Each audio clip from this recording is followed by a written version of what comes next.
Dave said that need met best player available here, and do you agree with that? Yeah. And is this a guy that last night when you guys met, you went, look, this is probably going to be our guy? Well, we went through, like I said, mock drafts going through it, and this was the guy that popped up if we got to this round, knowing or anticipating the other two guys would be taken. And if he was there, it'd be a really good thing for us.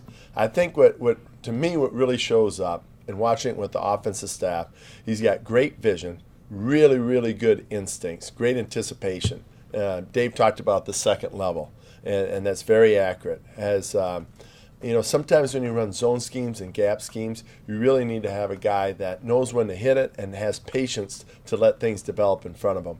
And that's what you saw in him. And even in conversations with their coaches, that's what they said. Great, tremendous instincts. And it showed up repeatedly. So when you talk to him, I mean, is he all these guys kind of fit that mold, that same mold? I mean, is he the same kind of guy, loves football, all that? Yeah. Opposite personality though than Dave. Really, kind of quiet and cerebral, and just knows what he wants and is going to go for it, and just a hard worker. He's not in his shoes then, Unlikely, if I'm guessing. So you've done away with the fullback now, but how was that decision made? Well, the ability to carry an extra tight end. How was that?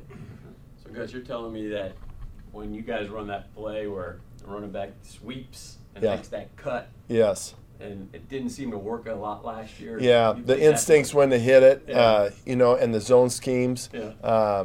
It's kind of a work in progress for some of our guys. It was new to them. Mm-hmm. Well, this guy's done it. He's done it, and has shown great ability to do it. So I think one of you mentioned a little bit upright or a little bit bigger.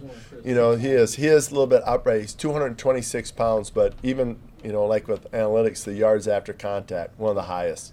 Always falling forward, always gaining the extra yards. But you see him, he is a little bit higher torso body. Smaller legs, longer upper body. And when you see him with his running style, just controls his pad level very well for his size. What did Saban say about him? He really liked him. I think, the conversation was just, I think you're going to be really pleased with him, because they felt like they were with his performance. Good practice guy. Yes, extremely, extremely important to him. What did you say about Trent Richardson a couple years ago? I don't know. I didn't ask him. He played through a bunch of injuries, I guess, right? Yeah. I mean, that was impressive for you. Yeah, it was. Obviously I think in this league, the number of carries you get, rarely do you see backs getting over 20 carries anymore. You see 15, 16 carries, and we want to be more like that too, have the opportunity of changing up our running styles, and I think that will help him. But I know he's bounced back from those injuries, and I believe he'll only get stronger. Is he your guy going into camp and everyone else kind of fighting for carries? Well, what's our central theme? Same thing we told him on the phone, come in and compete, and let's see what takes place. But we're excited about him. He wants things given to him. Yeah, no, got to earn them. It's uncomfortable, right? Are you now really starting to get a sense of you guys sort of have every piece, at least? Well, I can say this. You know what? We really like our tight end group. I think we're looking at those guys, and you got 4 or 5 guys there, and you say, you know what, we feel really good about that. And the running back group, this is starting to come together here, and the offensive line. So, and the receiver group, I think, there's some things that we need to continue to see if guys will develop that are on our team. It's coming together.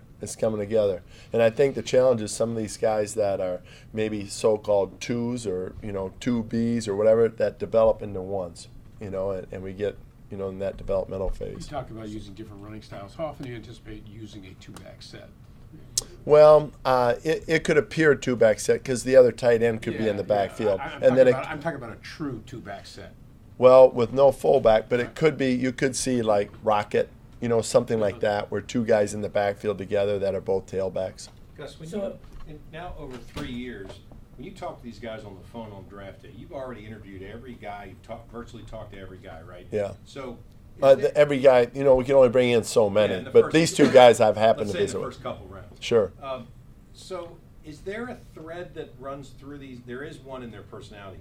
is there one in their response to you on draft day? Do they all say, Coach, I'm ready to get to work, or I can't wait to get there? Yeah, no, we're all excited, excited to get up there and enjoyed our trip, and we're hoping that it could work out, and and it did, and so I told TJ, I said, I remember it all started for you and I. We met in the combine, but in my office, and he said, I remember that day vividly, and it came true, it worked out, and I'm excited. And for you personally, pretty gratifying for you to make these guys' dreams come true. Well, every coach, anytime, any organization, the opportunity to get drafted, they generally come in with an appreciation for the organization, for, thinking highly of them, holding them in high regard, and picking them.